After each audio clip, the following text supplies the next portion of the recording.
Welcome to the Missouri Woods and Water Podcast. Nate and Micah hosting tonight. We got our good buddies, Dustin Williams and Jason Patterson, here with us. How we doing tonight, fellas? What's up, boys? Good to be back. Yep. That's good. Doing good. Yeah, we're here at Andy's shop, which is weird because Andy's out of town. Andy's in Florida. We took over. Move your mic closer to your mouth. So, right there you go. Thank you, Andy, for opening up your spot. I like recording here, though. I do, too. It's good podcasting vibes. It is. Yeah. I do, too. The sign is cool. Yeah. It's a pretty nice buck over there on the wall, too. Yeah. Yeah, we need to bring some more bucks in here. Yeah. He's only got the 2 in here. And I don't remember the story behind that one. I don't think he likes the mount or something the way he did. That was the one that you helped him track? Yeah. Was that this year's? Last year's? No. I don't remember. No, that one's...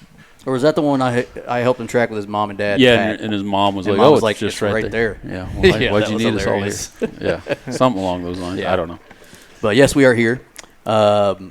Jason and Dustin with Whitetail Properties. The topic today is going to be, well, we kind of talked about it already. Jason, kind of give us the 30,000-foot view of the general idea of our topic. Yeah, you bet. Well, last time we were on, we kind of talked a little bit about the buying experience and spent some time on the buyer's perspective. So Dustin and I have been talking about some common themes that we wish sellers knew about selling land and things that landowners knew about adding value to their property. Is that a good way to summarize it? Yeah, I think so. Get rid of the dead bodies. Yeah. Hide Right. your skeletons. Yeah, okay, good. Yeah, but that's what we're going to talk about today. And this is going to tie into the show after this one. Now, this is coming out on Tuesday, August, whatever it is, 5th. Yeah. I don't know if there'll be a show the next week. I'm out of town. Andy's just getting back into town, and we still have some scheduling. But the show the week after is going to be tied to more on the financing side of it and how people can actually go from this part to that part and tie them all together. And that'll be with, we believe, FCS Financial, which is where Andy used to work. Mm-hmm. And anyway, so that's the idea. We're going to do kind of a 2-part series with these shows today, and I think it's going to be helpful. We've talked about it before. I've always been reluctant, for certain. Well, it seems like everything I like is something wrong with it, though. So, so I think there's a lot of people out there that are that way too. Sure. Just a touch reluctant at times. So yeah, that's what we're going to do today. It's going to be fun. We're going to do partners. Sure. I like the idea of talking to these guys about that stuff. I think we did it last time you guys were on too. Andy, you got ants. He does. I saw one earlier. One's on my leg right now. I can feel it.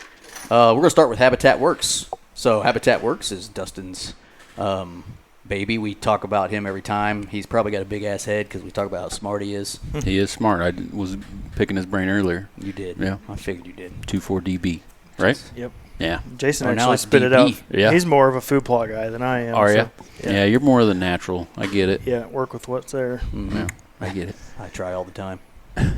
And so, yeah, Dustin, wealth of knowledge, especially when it comes to plans. I was watching that guy you made me watch the other day. Yeah. Smart, right? What was that called? Whitetail Research. Whitetail Research. Have y'all seen his The guy videos on YouTube? I think I With have. the drone? Smart, Yeah. Oh, man. yeah. That's And- stuff I want to see. That's Like, intriguing, yeah. Yeah. And in his video, he's putting all these, travel patterns and where he puts stands in this. I'm like, him and Dustin would freaking just nerd out on this. And, Right. And at the same time, I'm like, wow. You know what I'm I saying? don't know what to Right. do with this information. Yeah. So Yep. Dustin's a wealth of knowledge when it comes to that. So give him a call, 816-752-7390. Habitatworks LLC at gmail.com. Are we still doing the 15% thing? Yeah, that'll work. That's Because I've fine. been saying it. You don't have to. Yeah. Mention us when you call. Dustin will give you something. Yeah. He'll help you out. Yeah, I could drop in there too. I got a website that's pretty legit now, and people Nice. can go there and see stuff. And HabitatWorks.com. LLC.com. Yeah. HabitatWorksLLC.com. I'm going to go check that out. Yeah. And actually, we're going to add this to that too. So check them out. Whitetail Properties, Jason Patterson Land Team. If you didn't know, by the way, they have a YouTube channel. Did you I didn't know that. Did you know?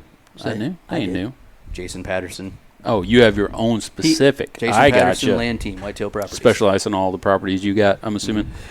They do virtual tours, or I guess you call them virtual tours with drones and stuff like that, but he'll tell you more. Yeah, property tours. Yeah, well, it started out just a place to host my listing videos and just kind of have a collection of them, but I borrow a lot of Dustin's expertise, and we've done some habitat videos, and we do property tour videos too. So, once a listing has been out for a few weeks, a lot of times we go there and spend a lot of time and really get in depth, and it's a tour. It's meant to be. So when you go and watch our show on YouTube, I always tag Jason on his weeks. And so if you can't find his YouTube channel, which is not hard to do, Jason Patterson Land Team, you'll find it. Or just go to our videos and it'll be tagged right there. Or give Jason a call, by the way, 816-824-6282. Or Dustin, one of the two. They're the same fellers. And give them a call. Let's go with our newest partner, Huxworks. Huxworks. I've still yet to shoot my new Huxworks. Still in the box. Do that. I should have went today, man. This weather is blowing my mind. It's amazing outside. Finally. Need to be shooting guns and shooting bows right now. Mm-hmm. Jason, do you know what a Huxworks is and what we're talking about? Yeah, I need to join the suppressor. Okay. Oh, you're not? Game. No, I'm not suppressed. Yeah. Well, don't ask to go coyote hunting until you do. He's not wrong. I heard you guys say that. Yeah. Yeah, we're snobs now. We put our pinkies up when we shoot, and yeah, definitely. Luckily now we got some backup guns, so you could definitely just use one of our rigs. Yeah. But yeah, it's a big fan of the suppressors. So, and they made it cheaper now, so you don't have to pay the $200 tax stamp. So that's nice. Still got to go through the stupid ass process. But sure. You don't have to pay the $200, $205 to be exact. Right. But yeah, so check out Huxworks' awesome lineup of flow-through technology, which. If you ever have questions, we can tell you about the differences between flow through and baffles. And yeah, I heard you guys touch on that the other day, but I have no. I mean, I generally get the gist, but I really have no idea. So we're going to do a show with our Huxworks engineer Ted at some point. But basically, if you like my girly Stanley Cup, that's my daughter's. Thanks, honey. If this were the suppressor, flow through technology, there's vents on the end of the suppressor. Mm-hmm. And so it allows the gas to slowly go through the suppressor and escape forward, which is the same direction, coincidentally, that the bullet is going, or the projectile.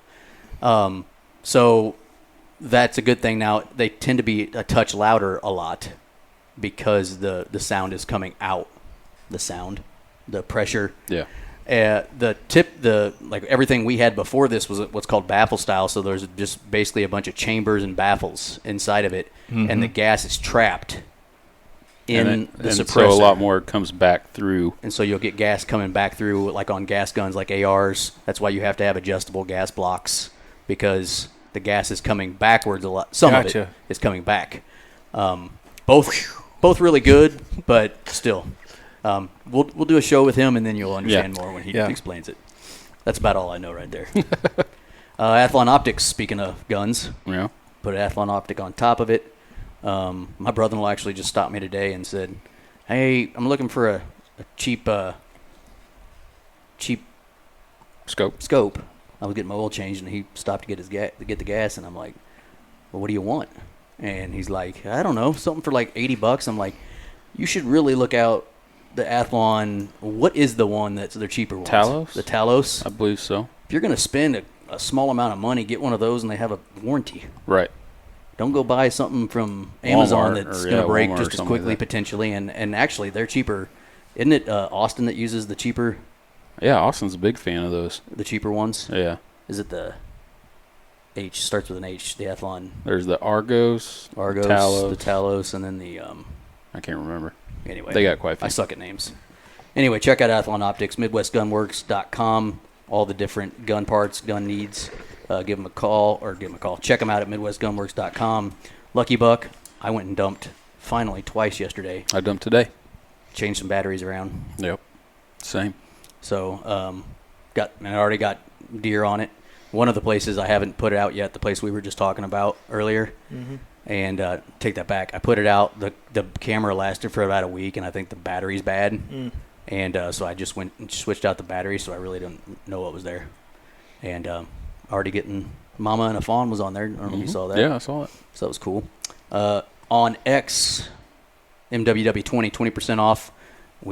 Should we just announce it so that we have to do it? Yeah, I think so. We're throwing a party. Yeah. Yeah. So be sure save the date whenever we give you all kinds of stuff. No, wait, but, no. Okay, I just uninvited myself. and I'm just kidding. It's going to be coyote themed, coyote related. That's all we know right now. It's going to be put on through Onyx. Onyx is going to be helping us put it on the party. So not sure on all the details yet. We haven't put a date on it. I'm guessing probably going to be in October sometime. What? September? I don't know. September's better than October. September. I know. December. I agree. Isn't it like a kickoff party for coyote season? Sure. So can't we do it in the wintertime? Like I guess. December. I don't know. I'm going to be hunting is all I'm saying. No, I get it. You throw the party at night when everybody's done. That's a good point. We'll figure that We'll out have to later. figure it out. Yeah. Onyx. But Onyx, check them out. Use that code Black Ovis. Use our code MWW10. Speaking of coyotes, Still doing T-shirt is doing in design T-shirt processes. So that'll be cool.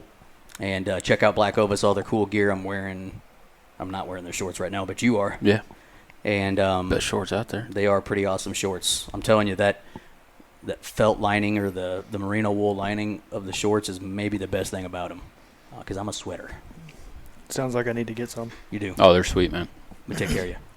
They're nice. And then Camo Fire, check out the rotating door deals on the app. Reveal Cameras by TactCam, our last one. Got pictures flowing, man. Yep, going good. The new Ultra is pretty awesome. I kind of forgot it was camo. When I went to switch the battery, I'm like, what the? Oh, wait, that's my camera. Yeah. That's the first camera that is like a camo pattern. Right. Yeah, we were talking about it earlier, though, before you got here, but it seems like bucks have kind of like slowed down their movement. I think the heat. That's what we were thinking about, the heat. Yep. If I were a buck, I would stay around food and water right now, and that's it. And I would move to the food and water and then back to where I feel like going to sleep. Yeah. I wouldn't move much. I would think these next 2 days. They should move this week. They should move. It's going to get warm again, I think, but it's not 110-degree heat index, that's for sure. I think it was like 74 degrees today. Yep. It was nice. It's a Freaking warm great. hug when you walked outside. Yeah. I remember thinking I was excited. Last Sunday, my daughter's team had to play an 8 o'clock softball game in the morning. And I was like, well, at least it won't be hotter than death. Yeah. It was like 85 degrees Right. by the time her game started already at 8 in the morning. It was It's horrible. no fun. So I'm happy to have this. Okay, there's our sponsors. Thanks to all of them. Thanks to you two. And let's talk about what we're going to talk about today. Can I bounce back to Onyx real quick? 'Cause Yes, you can. Dustin saved my tail today. We did a property tour on a property that's closing. It's actually closing next week. Well, we did a property tour, I don't know, a month or so ago, and when I was setting up trail cameras, Dustin was like, hey, did you drop a waypoint? And I didn't. And we were texting about something else today, and I told him, I was like, yeah, I've been wandering around the woods. I'd been there I didn't tell him. It'd been about an hour. Yeah. And I couldn't find this camera.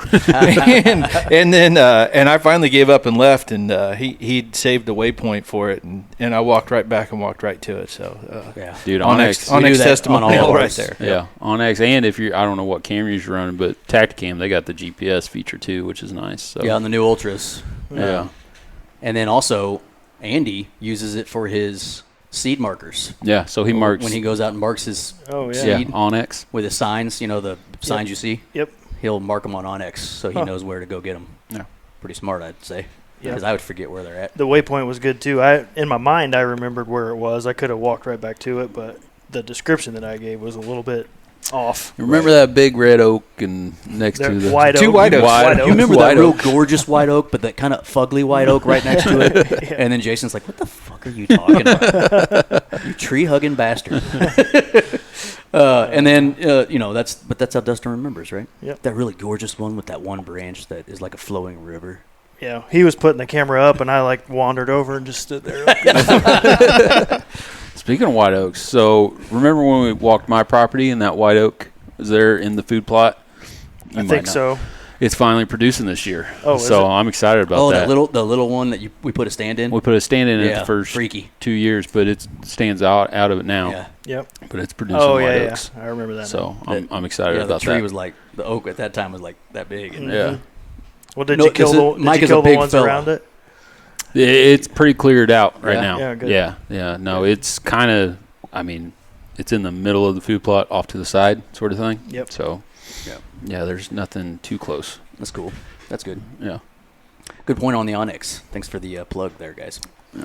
Okay, so So the basics of this show is just going to be the, things you wish sellers or buyers knew, to be honest with you. So who do you want to start with?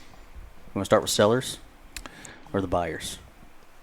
Well, last time we were here, we spent some time on buyers, and we probably have a more robust list of things we wish landowners knew. Mm-hmm. I guess that's what I kind of meant. Yeah. Yeah, or sell. I mean, I guess it could go with either way. If you're buying or selling, what should a landowner know? Yeah. Well, and that fly's pissing me off. there's a mindset too that probably might help tee this up. Like I just bought a property this January, and I don't plan to ever sell it, but it will change hands someday. So even if you have a property you're not planning to sell, it will sell. It will change hands someday. So even if you're not a seller in the moment, a lot of these things apply to just land ownership in general, and adding value to your property, keeping value on your property, and being able to enjoy it the right way. And Yeah, exactly. All these things, they tie back to enjoying the property, and things you would do to help a buyer are going to help you while you own the place too. Right. So yeah. And especially if you don't know what you're doing, which is kind of tying back to what you do. We looked at a house last week. We never went and looked at it, but a house went for sale last week, which is literally 5 minutes from where I live now, but it's on blacktop. Mm. And right behind the house is 10 acres of timber. And it's like a 9.5 acre property, and almost all of it's timber. I'm like, I could hunt where I live. It's near the U Highway Farm. It's on the way to it. Remember that corner house that used to have the I know German exactly Shepherd? which, yeah. It's that house. I looked at it. Okay. So I'm like, I don't know how good the hunting would be, but I think there would be hunting. Right. And I'm like, first thing I do is have Dustin put together a plan on what I need to do. And you could have bought that other 9 acres. The other 9, which they want a lot per acre for. Yeah. Like $16,500 per acre. We'll get to that. Yeah. Okay. So yeah, it was like just kind of thinking about the future before you buy it, I guess, which would be a buyer's, something they wish they knew. But I think a lot of people sometimes just rush into something because it's for sale and they're like, let's just do it. Kind of like the property I almost bought. I didn't almost buy it. I was really close to potentially going to the bank and trying to figure out what was going on. Seeing what the next step was. But then, because when I walked it, I think I called you when it was raining. Yeah, you were this place is cool, dude. It started pouring, yeah. It started pouring. I was on the creek, on the river bank, and just thinking about my boys, crossing the river up into the woods or creek. And but then it just hit me. I'm like, everything here is in a flood zone. So anyway, so yeah. That's probably a great place to start. Not to cut you off. No, you didn't. I think selling a property is going to start with buying it and getting the right kind of help before you even buy the property is probably a great first step, and then that segues right into the planning. Like when before we closed on our property, I had Dustin out with one of my best hunting buddies, and we walked the place, and it was late winter. So we diagnosed how are deer using this place right now, and with Dustin's expertise on topography, we went right to where the bedding area should be, and sure enough they were. And then from there, just start working on the plan. A lot of guys or a lot of landowners, you get excited, just bought a place and go start going in there with the dozer or the tiller, or install a food plot or put up a blind or something like that. And then if you make a mistake on day one, you might be sorting that out the rest of your ownership. So I think probably the first step is make sure you have somebody helping you buy the place that understands what you're doing, understands how that fits the property, and not that this is. I mean, we're talking to you two guys this entire show, so this is basically a plug. But that's where you guys are so invaluable, is because in that particular. So I looked at a property a couple months ago. I called Dustin. Well, actually, I called the listing agent, got some information, and guess what wasn't mentioned to me? Any of that stuff, right? The floodplain. Now, remember that Jason and Dustin are both going to – I'm going to start calling you Justin at some point. You watch. My mom does. My brother's Justin. They are also seller's agents in this case too, so, this could go against them at sometimes. But having someone on your side that represents your best interests is really important, because immediately when I thought I was potentially interested, I think I texted both of you, and then you took over. And we just I talked to you about it, and then you got permission for me to go and at least check it out by myself because it's a while from where you live. And I walked it, was really loving it, and then you got some documentation for me, sent it to me, and you're like, dude, this is in a floodplain. And I'm like, okay, how much? No big deal. Because the idea would have been to build a house and still enjoy the land. But the only spot I could have put a house was on like maybe 1 acre in the very, southwest corner. Mm-hmm. Up by the road.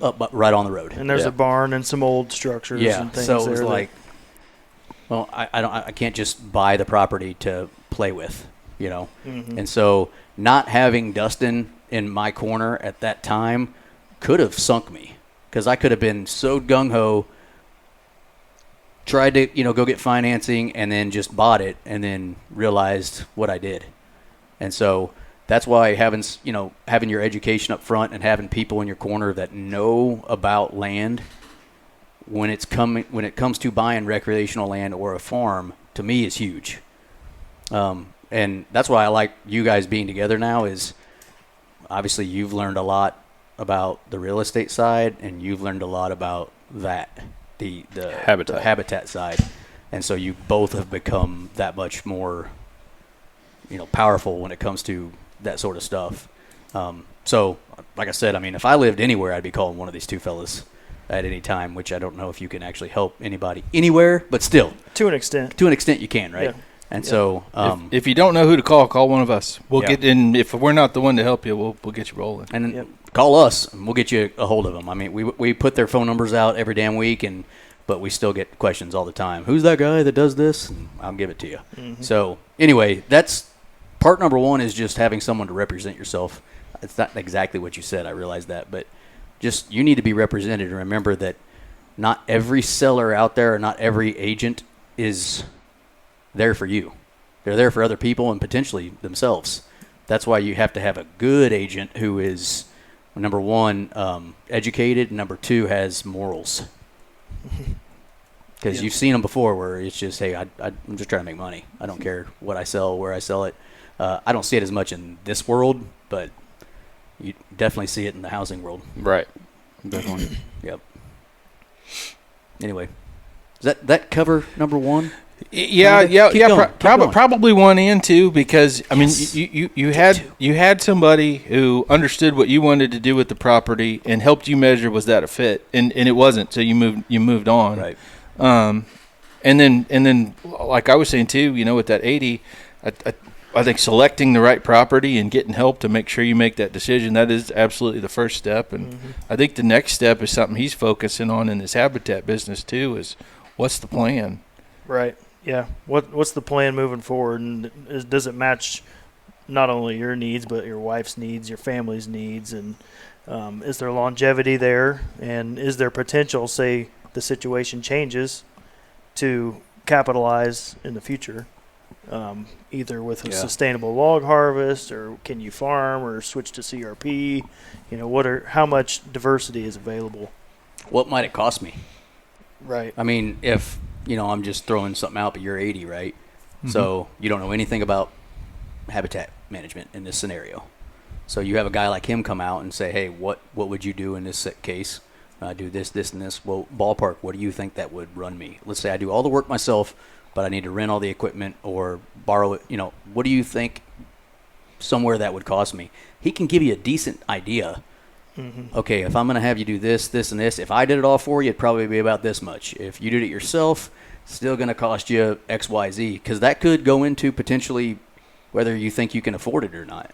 Mm-hmm. If you found a great deal on your 80 acres, but it was going to cost you almost that same amount to get it to where you wanted, that's a thought that you have to, or it might take you 20 years to get it to where you wanted. Yeah, I guess it's just your long-term goal, right? What you want to do there. Because, if it took me 20 years, I might not be hunting much longer after that by the time I'm done. So it'd be more for the next generation, that sort of stuff. So that, or whether trying to build it up and then turn that into a different farm. Right. Yep. That's a good point. Yeah, and that goes back to too. We deal with a lot of clients, especially in recreational land, who are trading up. They bought a 40, and now they're buying an 80. They bought an 80, and now they're buying a 160. And so that goes back to what I was saying earlier. You know, when you buy a property, you may not plan on ever selling it, but you might someday. So I think that's kind of what got us thinking on this thread of things that we wish sellers thought about and how they manage their property and what they do with it. And by the way, we're talking about some of the habitat improvements. Dustin's a wealth of knowledge on how to pay for those things too, because Missouri Department of Conservation might help you, a logger might help you. I'm kind of stealing your thunder there, but you're doing a good job of stealing it. There's not a whole lot else to say, but just getting in touch with the right. A lot of people don't know, where do I even go to get this information or get this assistance, and you get both sides of the coin where they do want some help. They don't want the government to lay a single finger on their property, and there's options both directions. But finding them can be a challenge in itself. So. Right. Oh, definitely. And sometimes Google doesn't help you much. Yeah. It almost makes you more confused. Yeah. Oh, yeah. Yeah. Especially now AI tries to answer the damn question. I'm like, I wasn't talking about that. Yeah. Still pretty close most of the time, kind of freaky. Yeah. Oh, no, that stuff's scary. Yeah. We kind of accidentally wandered into a couple of things that fit into that banner too of as a landowner thinking about being a seller someday, logging is part of that. Like I have a logger on my property right now. He was there today, and I bought that place for recreation. I bought it because I love it, and I bought it because it's beautiful. But taking timber off is going to give me, cash to do other improvements on the property. We're actually going to put it towards the build site we're working on. But it's also going to make habitat better with his help and planning. So we're going to open up some areas that are going to become food. We're going to create some clutter that's becoming bedding, and converting some logs into cash. But if I was planning on selling that thing in the short term, I wouldn't cut a stinking tree on the place, because what a lot of landowners don't realize, if you are planning on selling, it's really easy to take a lot more off in market value than you take off in timber value. Yeah. Like my place, this logging project, it's probably may not even get to 5 figures in what it's going to pay me. But if I was going to sell that place now, it would cost me a lot more than that in resale value. And even like the way the property shows too, because, and this isn't a bad thing, but logging, it can look bad. Tears it up initially, right? Yep. So sometimes it takes, they've got to get back into the trees. So they've got 2-track lanes going to different spots. And some people see that's a lot of firewood that I've got to cut. Right, right. Like it's just not as aesthetically pleasing to our as pretty woods Western eyes, Yeah. So. And I'm assuming there's a lot of loggers. There's probably loggers out there that don't give a rat's ass, but I'm guessing there's a lot of loggers too that would go along with your plan. Like, hey, our plan is this. I want you to, any of your trash or whatever, let's put it here.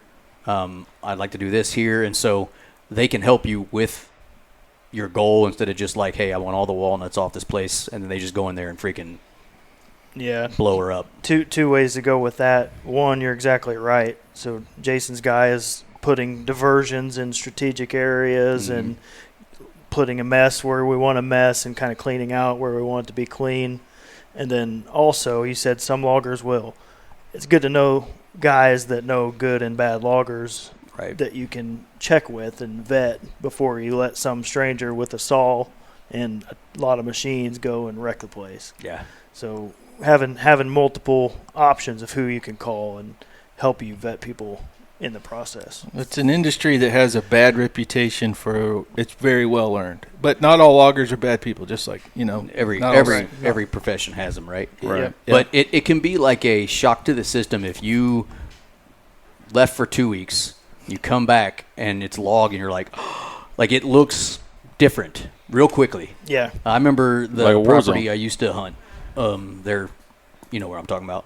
I don't think you've ever been on it, but it got logged the year I left. And we went back coyote hunting the next season. You're like, this place looks so different, Did you ask if you could go back and deer hunt it some more?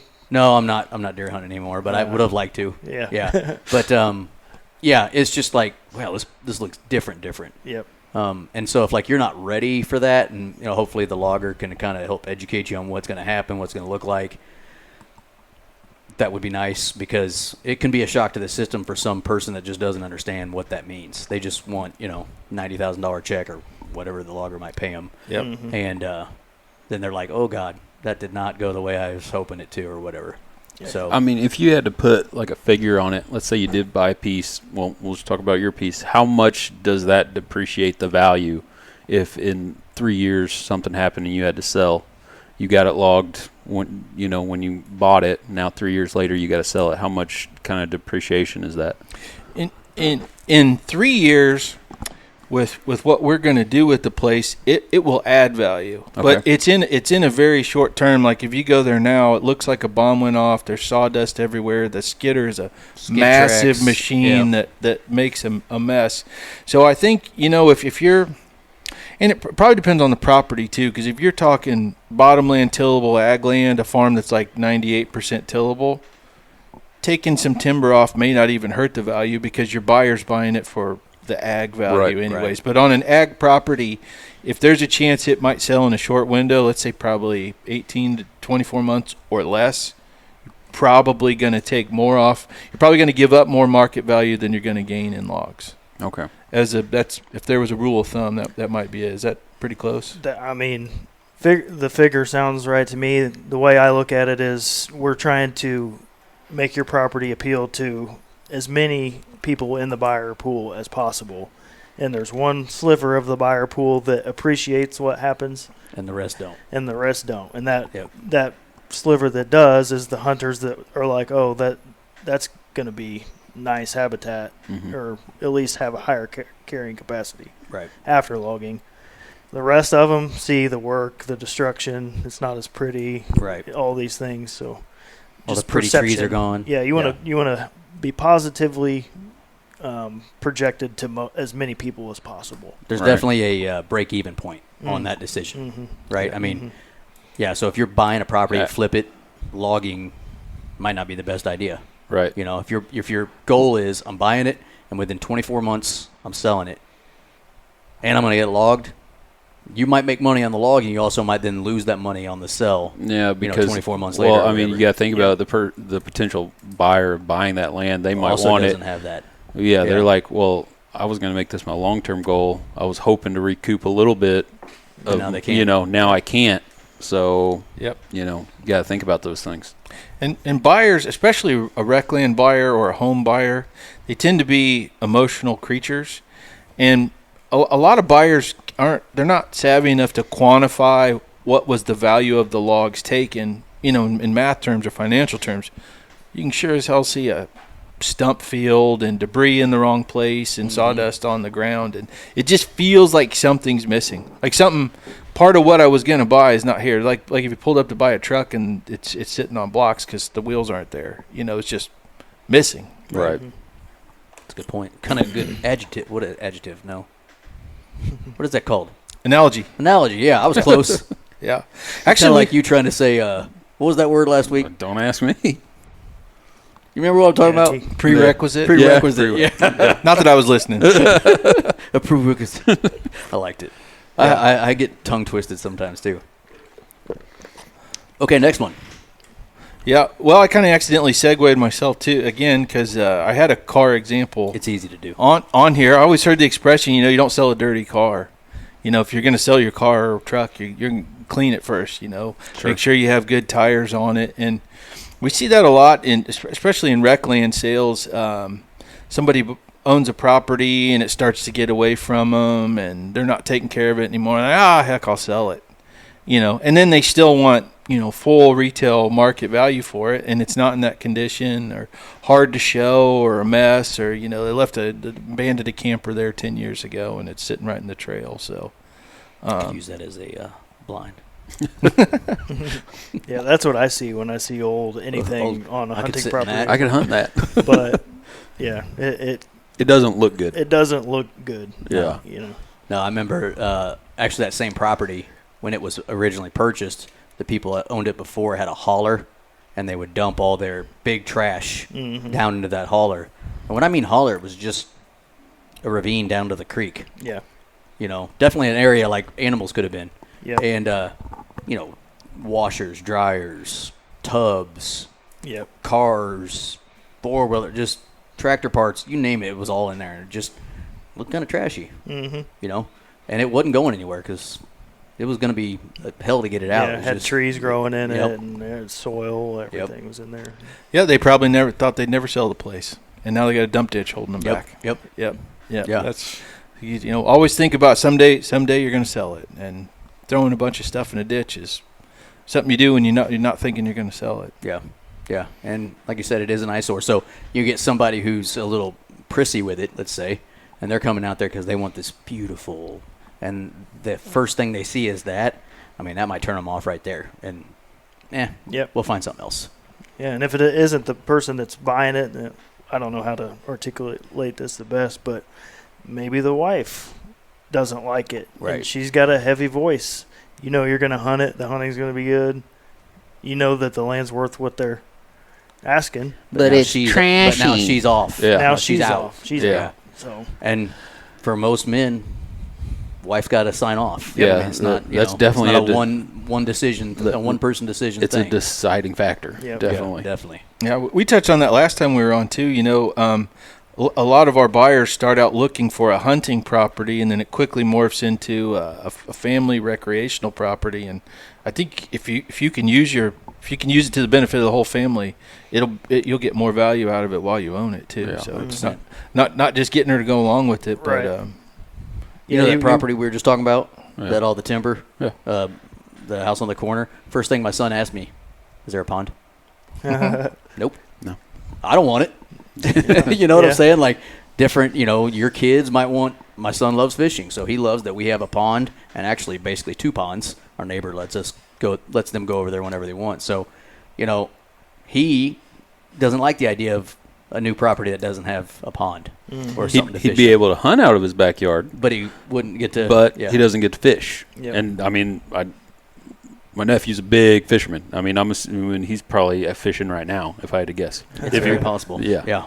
So loves to fish, and I mean that's got to Yeah. think about the whole family. And then your wife, my wife doesn't hunt. She doesn't fish really.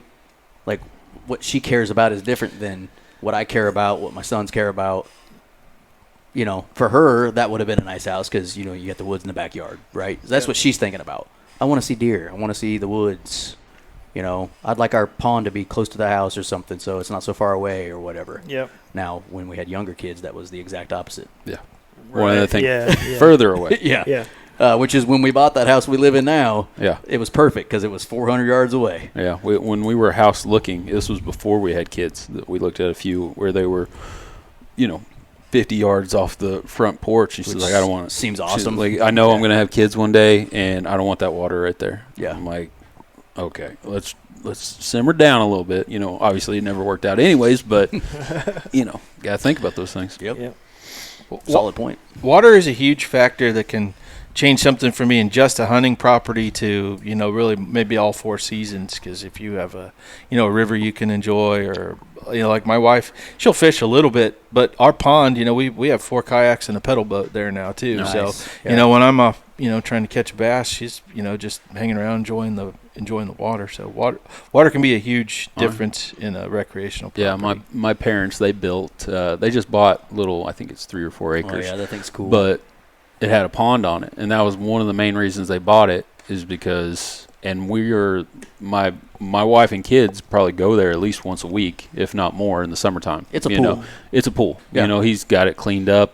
He's got it looking pretty. You got the dock and the trampoline out on it and all that the stuff. little floating pad, what's that called? The little Lily pad. Yeah, yeah. lily pad and all that stuff. So I mean, they bought that property just because of the pond, because he knew what he was going to get. And hey, my grandkids are going to come over more if I got this. So And doesn't he? He also holds your venom. I don't know if this is a bad thing. He colors it, right? yeah, that's right. a good Is thing. that a bad thing? Is it a good thing? It's a good thing. I don't like it, but I knew it. He's a natural man. yeah. Okay. What's he do? Like drop tablets in it? No, it's some type of liquid dye. It's supposed to, get it where the sun doesn't touch the bottom and allow algae and things like Gotcha. that to grow. But it looks almost like a pool too. Right, So yeah. the kids like almost don't even. It fits for what he Feel. bought it for. Yeah. No, it's yeah. exactly what he got it for. And you can catch You can catch as many bluegills as you want.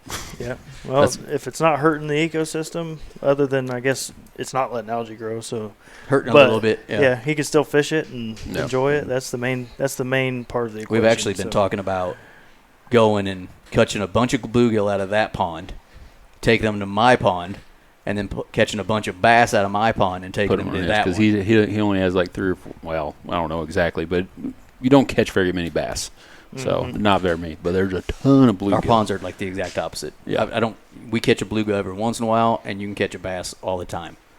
Whereas you barely catch bass, but you catch bait fish basically all the time. Mm-hmm. So, it's those sorts of things, I guess. Speaking of water, are there questions that somebody should ask, if they're looking at a property that's got water on it, especially like ponds? Has there been like a pond study? What are some things you guys seen? Like, will they talk about pond studies, fish populations? Can you ask questions to let's say the seller, if you're the seller's agent, to educate the persons that might be looking at it more as to what's going on with it? Like, hey, it was stocked last year. Can you pay for studies? I know that like MDC used to do shock studies, I call them, where they would zap the water, zap the pond, and then fish, and they come could take up for a minute, and then they don't do that anymore, I don't think, at least for free. But you can still get those done, I guess. Mm-hmm. And are they beneficial, I guess, if you wanted to pay for one?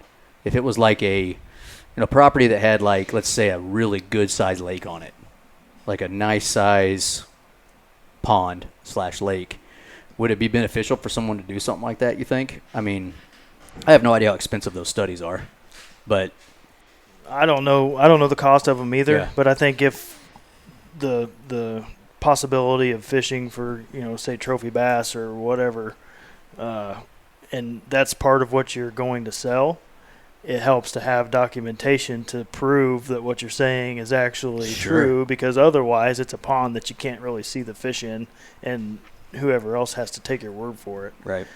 If you can say, hey, look, this is what we know what for a fact there is 17 10-pounders plus or whatever. You know what I'm saying? That kind of ties into one of our other topics of trail cam picks. It's the same as having inventory of your big bucks. Yeah. And that's fish, you don't that's have huge trail for cam you guys. picks. Like, right. I know a lot of seller or agents do not do this because it takes effort. Yeah. Right. So your properties, you will put out trail cams, and then you will not post those pics, I guess, but you'll put those on your YouTube for sure.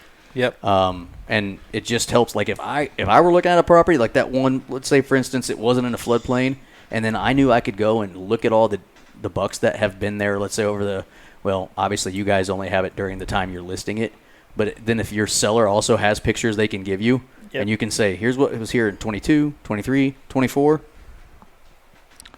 Here's the potential it could have after that. That would be big for someone who is serious about the hunting aspect, whether it's turkey, deer, whatever. They can be like, listen, okay, we had 3 deer that were at least 150 the last 3 years, and then last year they had 160-inch, which means they probably got at least a few deer that are 5-6 years old minimum, and they haven't even done anything that I would do here. And then I go do all this work, and it can make them even better. It just makes it that more appetizing. So how often do you see people that do that, put cameras out? I think it's relatively common, but I think it's equally uncommon. Yeah, because I really don't know anybody that does it but except you guys. What you see is like, though you'll see a listing description, and it's like, oh, great hunting, great all this because it's in the country, and there's some trees on there's it. There's acres, and it's like, where's the proof? Right. Yeah, and that's another thing under the banner of, think about being a seller someday, because a lot of us, when we're sharing trail cam pics with our buddies, a lot of guys will just take a picture of the picture with their phone, and it's just the deer, and you can't see the backdrop, you can't see the date stamp, and that could be from anywhere. That could be from Kansas or Oklahoma. You could download some pictures pretty easy. Yep. You know that leasing website we've used before? Yeah. That's how a lot of those are, is like, it's a picture from a cell phone of a photo, and I'm like, I don't even know. Picture of a picture. It's a picture of a picture that has no information on it other than a picture of a deer. So then our cynical asses are like, that ain't come off there. And maybe it did, maybe it didn't, but it didn't fall. It didn't feel like proof to you. You didn't feel like it was for sure. Yeah. So one of the things we wish more sellers did or more landowners did is keep the full frame high res that's another thing too. A lot of us are using cellular cameras now, and you get a low-res JPEG thumbnail. That's not going to help us when people are, when they want to blow that up. So save the full frame, high res, the high quality image, and even just a half a dozen pictures a year will go a long way, especially over 10 years time. Or you can see those bucks get older, especially if you kill them. There's a picture of a dead buck that could be from anywhere, but if I've got a trail camera and I can see the backdrop and I can see the date stamp, that becomes proof. And that's worth real money. And vast majority of our sellers don't understand how important that is. And we do run cameras on our listings, but that's only valid a few months out of the year. And it starts when we get the listing. So I can't go get pictures from last year from a camera I put out today. Yeah, you get the listing in March. There's not going to be a lot of horns. Nope. Till the 1st of July. Right. Yeah. But it can at least show the deer numbers. I mean, you listen. Look at all these pictures that we've got of deer, and obviously some of those are bucks. We can guarantee you that. See, that one's balls. He's walking away. So yeah, I mean that was one of the cool things. Sorry. I love getting Dustin. It's fun. Yeah. You want to wrestle after this? Oh, please do. Please do. Nope. I'm now a volunteer wrestling coach, Andy so said I'm we not going to can't- get the fix as much. You're no longer a volunteer? I'm only a volunteer. Oh, you're so only a volunteer. It's not going to Gotcha. be a multiple time a week thing. Yeah, got you. Okay, so that's a good one. What's another one on your list? I like how they came prepared. Yeah, I know. I knew they would, but I was like, I didn't really. I was pretty vague last week about what we might talk about. I was like, whatever you guys think, I don't know. So I'm glad they kind of were ready. Yeah, well, I hate to bounce back too far, but we talked on logging real quick, and the way I found you brought up a thread that we didn't really pick apart, and that's picking the right logger. And like the reason I chose the logger I did, kind of the same way I ended up with Dustin. Just watched his work, and he's a hunter himself, and he bought some properties, logged them, and then hunted them for a while, and then resold them, and so not to bounce back too far, but having somebody that's from that mindset is really important. With logging. You want to plug his name? We'll see how he does. Okay. Next time you have us on, he's on my property today. I think he's doing a great job. We'll see the finished product. He sent a load of pallet to the mill, and if I get his permission, I'll drop his name. Nice. I think he'll probably enjoy it. Sweet. How many are you getting removed? Like, you have any idea? Because they go usually, don't they walk in and say your estimate? How many trees they're actually harvesting?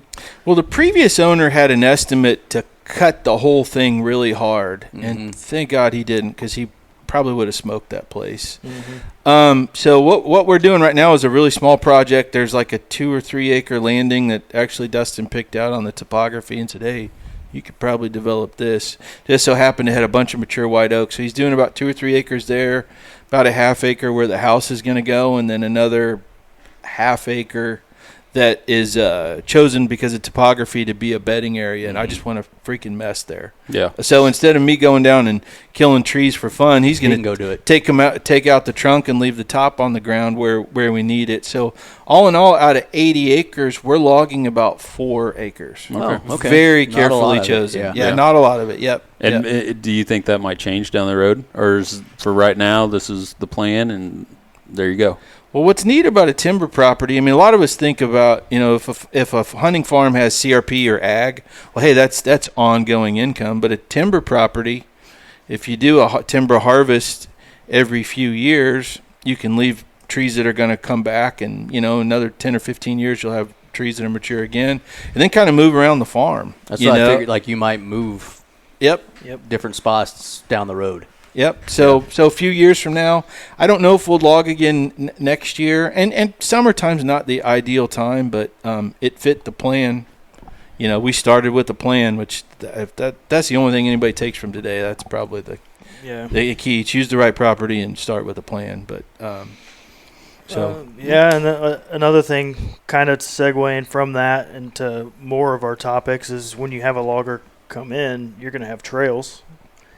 So your hunting plan, your management plan, and all these things start to develop further. Based off of those, too. Based off your new, super well-defined trails that, not too long ago I went through and made side-by-side trails essentially there, and now he's got these brand new openings of highway travel in the woods. That's sunlight that's coming down. It's just such a multifaceted bonus that has a pretty bad rep. But it would suck like if you were like, I want to be able to access my hunting spots right here, and then you get some dumbass logger who doesn't know what he or she's doing, and they put the freaking trail down at the bottom where you can't access. Yep. Or their 2-track trail or whatever, and you're like, yep. So having that conversation with them prior to the job and like, listen, I want this area done, and I want you to go through here if you can, And if they're okay with it, boom, plan done. And having the plan is more important than, anything, because if you just are like, listen, I want you to take all the walnuts off, have fun. Yep. They're going to do it. They're going to do it how they want to do it, With that, too, say he had to turn around for whatever reason and sell the place next year. He's got a network of side-by-side trails already, plus a network of logging trails, and you can take all these different routes. That 80 acres feels like double that, just because you can see so much of the farm. It makes it easier to freaking show. Exactly. Bring a freaking side-by-side and shoot through there. Yep, that's one of the most important things. Like I talked earlier about landowners who maybe the property's gotten away from them. Their access trails, trees fall down and the shrubs grow in, and it's always going to be, multiflora rows and nasty stuff, that hedge and locust that closes in your trails. And that can be a gigantic hindrance to showing a property. And even hunting properties, I have a lot of hunters. I told Dustin a story one time. I showed this guy. He was looking for about 50 acres with a house on it. So we started our tour at the house. Loved it. Home run. We'd been looking for a while. Really great house. He and the wife were happy. And it was time to go see the timber, and it was summer.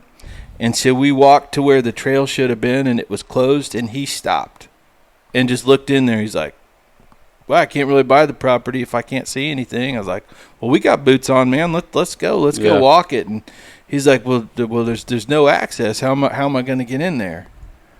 And I said, well, if you buy it, it's pretty easy. Just get a forestry mulcher and a skid steer out here, and we can have a trail out here in an afternoon. That's what Dustin did at my place. I know this guy. Yeah, I know a guy. And he's like, well, but how can I buy it if I can't see it? And this guy's a hunter, even a bow hunter, and would not step 1 foot in the timber. So you're losing a big part of the buyer pool. Mm-hmm. I have buyers right now who won't get out of the side-by-side to see a property. Really? It's where I can take them. You're better at customer service. I'd be like, quit being a bitch and come on. yeah. You're like, quit being a sissy. That's one of the best audio. Stop being a bitch and come on. He says something to me. I pick up on a lot of stuff that he says because I'm pretty new at this, but you're in the side-by-side. You don't want to be looking to avoid sticks and things hanging over and scraping across your side-by-side when you want to be looking at what you're selling or buying if you're the buyer. Yeah. So it'd probably be worth somebody selling their land to put in some trails. Absolutely, yeah, and make them maintain them and make them so wide. If brush is hitting the side-by-side, you're watching the brush. You're not watching the property around you. It's so important.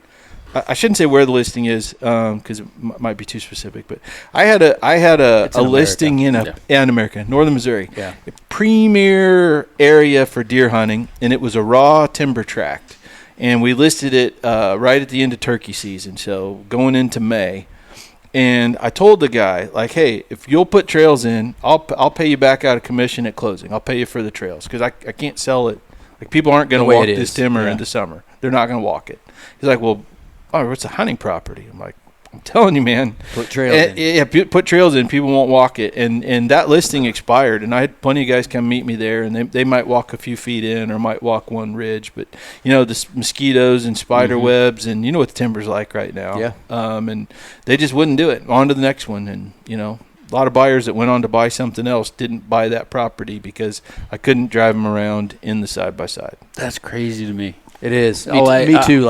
Because – we've looked at leases and stuff like that, and we walked the whole damn thing. We were like, we're gonna how much time you got? Because I want to spend some time out here. I mean, so it would be nicer to just drive side by side around. Sure. In those cases. No, I mean, I get how some people would want to be that way, but to be honest, it's shocking that so many people are like that. The vast majority. Yeah. When you say, if I'm going to drop hundreds of thousands of potential dollars, whatever size the property is, I'm probably going to walk every square inch of it. You remember that one in Dover, that really nasty, deep one, right off where the dropped off the road. Yeah, and then we would only been able to enter from the north. You remember talking about coming down? Mm-hmm. And I'm like, that's going to suck walking, but we're going to do it. Yeah. I was like, do you know who you're talking to?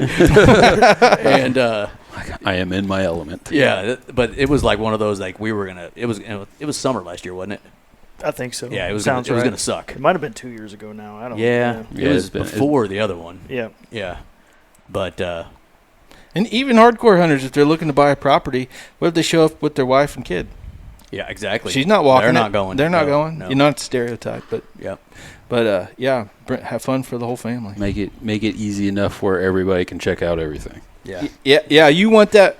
If you're going to sell something, you want the buyer pool to be as big as possible, Mm-hmm. and you don't want to not have somebody represented in the buyer pool because of something context that wouldn't have cost much at all. Has there been scenarios where you've had a listing for a certain amount of time and you're like, hey, you need to do this before we can get this thing sold? It's not moving. People aren't interested. Does that come up? And kind of, is that some of the issues as trails, and is there anything else? Does that question make sense? Dustin says yes. yeah. One that's on the list. We do have those.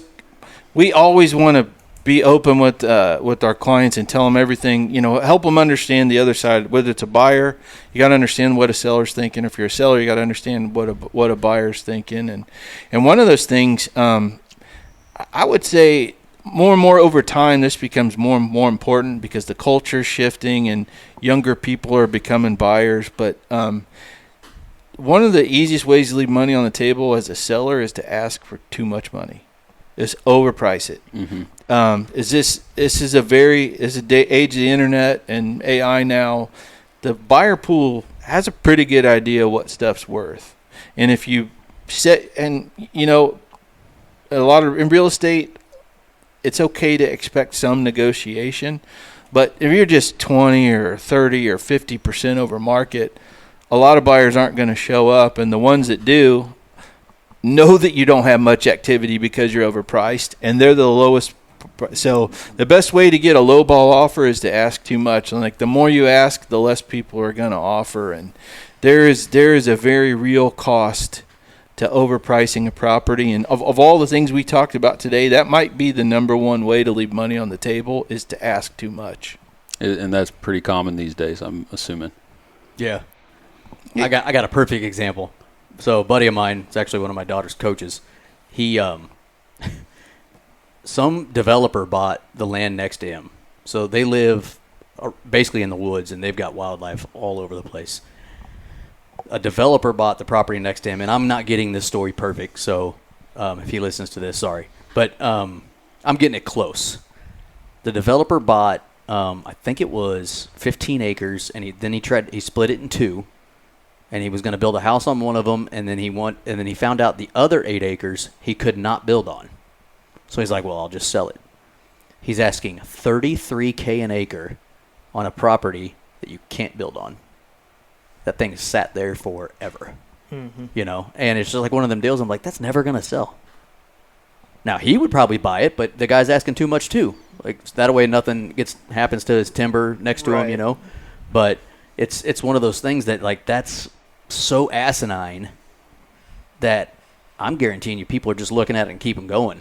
Because why would I even – what am I going to offer you, 30 an acre? Buyers, but what I've learned recently is they have a what am I trying to say? They have an empathy type feeling towards a low ball offer, even if they know the market value of that piece. They're like, well, I don't want to offend them. And so, we'll just – just leave it alone. Yeah. That's not the one. It's priced too high. So. Yeah. You and I even went through that on this last one. I was like, I don't even know if I should would it be rude to offer? I think it was $225 or whatever. Yeah. Would that be rude? And you're kind of thinking okay. Now, I would guess that you guys do have listings where, you know, an offer comes in that's so asinine that it pisses the buyer or the seller off enough that they're like, stop messing with him. Mm-hmm. But, I mean, the answer is no unless you ask, right? You don't know, and we don't know what a seller's going to accept until we get an offer in front of them too. And I had a seller today.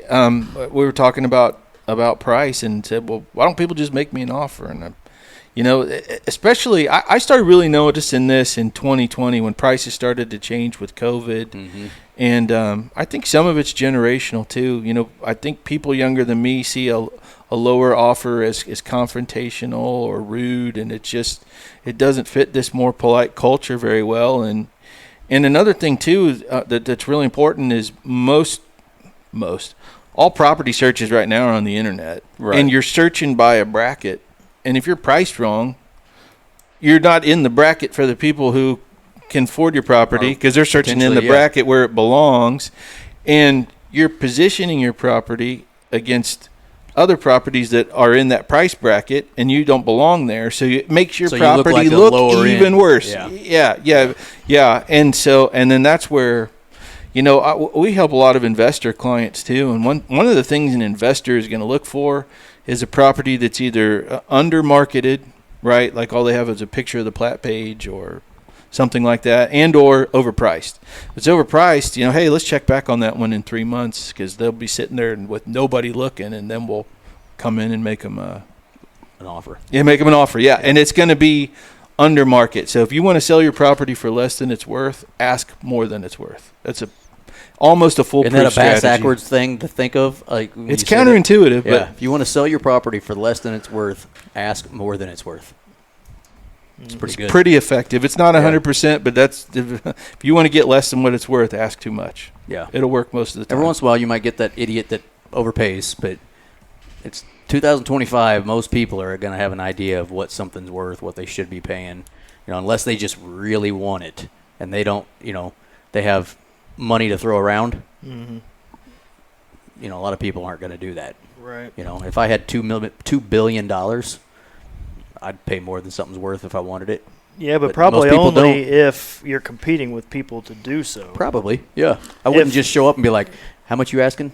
200,000? I'll give you 400." Yeah, yeah. So. Yeah. A funny thing too is a lot of our most qualified buyers are you don't get wealthy by being stupid. That's right, 100%. Yeah. So if your seller strategy is to find the dumb rich guy, it's a low percentage strategy. What's Dave Ramsey say? Why would you ask the advice of broke people? Yeah. Yeah. Maybe you should ask the advice of somebody who's loaded rich. Mm-hmm. They obviously have an idea what they're doing. Yeah. Yeah, that's a good point. Yeah. What else?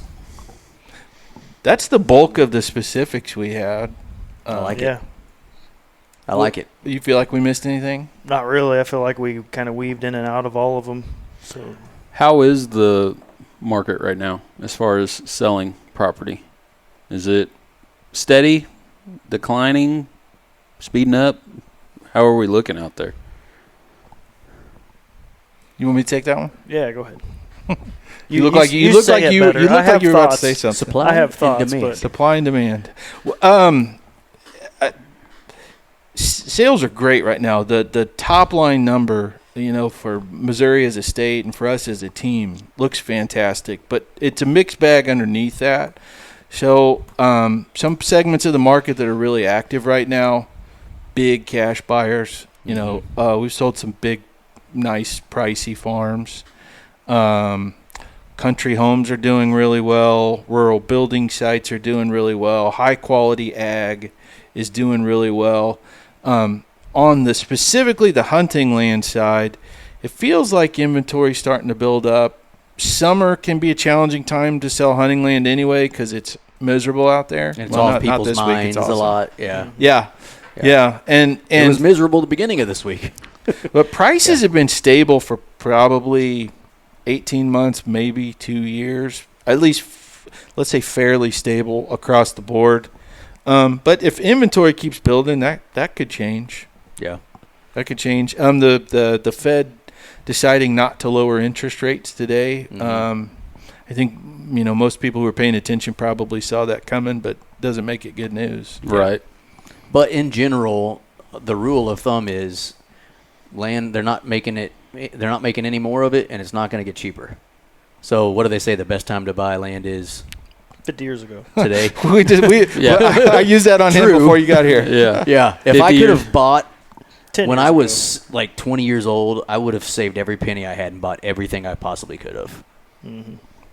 Yeah. Can you imagine if we would have done that? Yeah. We talked about it earlier. Yeah. But beer is good though, so yeah, it was. But yeah, I mean, it's kind of one of those things. Like the time, if you're thinking about it, kind of like me. I mean, the time is kind of now, right? But it has to make sense though. It does have to make sense, and you don't want to rush into anything stupid, but it's not going to get cheaper, So if you find the right one, first thing I would do is call people who are educated and figure out what your possibilities are, what the positives and negatives are to it. I mean, you can have a 10-minute phone call with one of these two guys and learn a lot about potential property. And that's a property that they might not even have listed.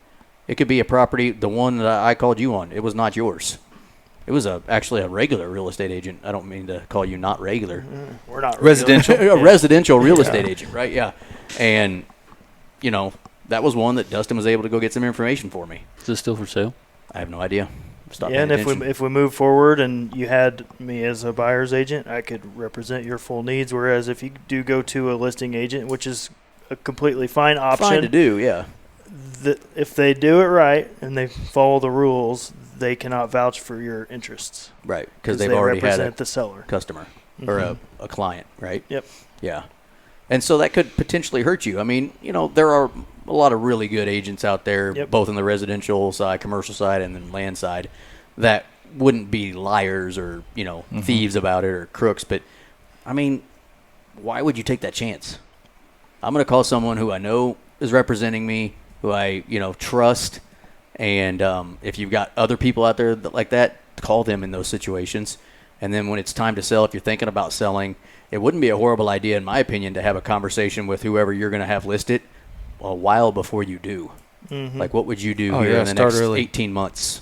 Cut some trails. Hey, like you were saying, that one property that you let expire, if you guys would have talked maybe a year before you thought about selling it, you could have been like, hey, over the next year, I want you getting some trails in here, and we'll list it next time. Yep, set up some trail cam pics. Or I've run trail cams for sellers years in advance, just so that when they are ready, we have that inventory ready to go. Nice. And that's smart. And tell them, pay attention to what everything else is selling for. Like, going back to, you don't want to price yourself out of everything. Yeah. Your 80 acres was a lot more than the rest for some reason. It's going to sit there for a while, Yeah. But yeah, so I like it. I like it a lot. So this is the things that we wish landowners knew. Yeah. We might title it that. Things we wish landowners knew. Yeah. Yep. Sure. That sounds pretty good. That works. Yeah, I like it. What else we got, fellas? Anything? We miss anything? Any other good things going on? What do we got on the docket right now? I know at one time you had a lot of smaller tracks on one of the messages you sent us a couple weeks ago. What do you guys got for, we'll call it inventory? I don't know what to call it right now. What's I'm a little lower on the inventory than Jason is. You've been selling so much, you son of a... Yeah, just out. Just too good. Been out of stuff. Been working some buyers, though, and that's been exciting, and it's fun to kind of learn people. When you first go with a buyer, you don't know exactly what, and they don't know exactly what they're looking for, and then you can hone that in. And sometimes they do. I don't want to take anything away from anybody, but you kind of learn alongside of them through the process, finding them what they're looking for, and then, get a deal done. And that's what's good for me on the real estate side right now, is working some buyers. Yeah. Yeah, and for me on the inventory side, I have a lot of pretty new hunting listings. I think the smallest one I have right now is 22 acres and has a big deer history and income. Where Pattonsburg. How far away is that? I'm not sure where that is. Do you know where Cameron is? Mm-hmm. Yeah. Maybe 10, 15 miles north of Cameron. Right by my 80. It's about an hour and a half. Hour 45. Yeah, just outside of the range. Yeah. It's close. We'd like to be within an hour. Yeah. The problem is anything within an hour is so freaking expensive here. Yeah, it's crazy down here. Yeah, well, I'm in that area where I'm far enough out of the range of Kansas City that it's all very affordable, and I have an abundance of hunting listings right now. Some really new ones. I've got a 50 that's right near the Iowa line that's coming. Well, it'll come out the same day this drops. Nice, awesome deer history. That was the trail camera pictures we were sorting through earlier. So I'm hunting properties in a lot of different sizes right now, and some of them include really good income. Yeah. So, and if we find you something right now, it can be closed in time to hunt this fall. I'm telling you right now, I've never wanted to punch somebody I like in the face so bad right now. But that freaking fly is drive me crazy. It is just buzzing right around Jason's face this entire time. And I'm like, I'm literally just about to throw this pin right in his face. I wouldn't blame you if you did. I got protective eyewear. Not because of you. There you go. Because of that stupid-ass fly. That's awesome. Well, Jason Patterson, Dustin Williams, give everybody a quick rundown on how they can get a hold of you guys. And, website, YouTube channel. I know we talked already, but this is the bookend. Give them your pitch on how to get a hold of you fellas. Yeah, check out the Jason Patterson Land Team on Facebook. And then whitetailproperties.com, search Northwest Missouri or Missouri, search by name on the Whitetail website. YouTube channel, is it the same title?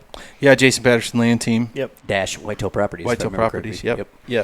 That's in there. We're very active on social media, especially this time of year. Sometimes struggle to think of what would be good content, but it's trail camera season, and I don't know. I got 20 cellular and what? We're down one right now. Yeah, we got one working on a replacement with the company. So so we're starting to do video montages from our listings of good bucks show up. That's fun content. And even on property you're not going to buy, who doesn't like to see a little horn porn? That's right. Horn porn, I like that one. Is this an only horns? Sorry. Yep, and don't be afraid to use my cell phone, 816-824-6282. And Dustin's, I have it saved, but I don't know off the top of my head. Funniest thing is, I just thought of that too. We were emailing back and forth about this episode, and the whole time, like, why aren't we just doing a group text? And then I finally started it for the. I'm just like, it was kind of funny to me. I kept replying, when you want to do it next week? And I'm like, why am I emailing him? I should just text him.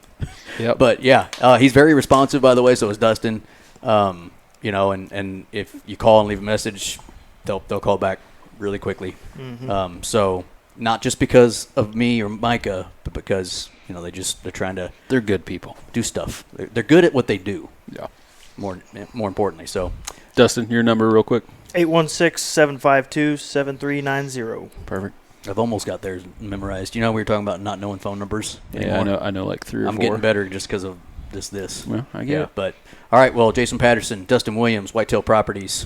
Thanks for coming on today. Thanks, guys. Thank you. Appreciate it.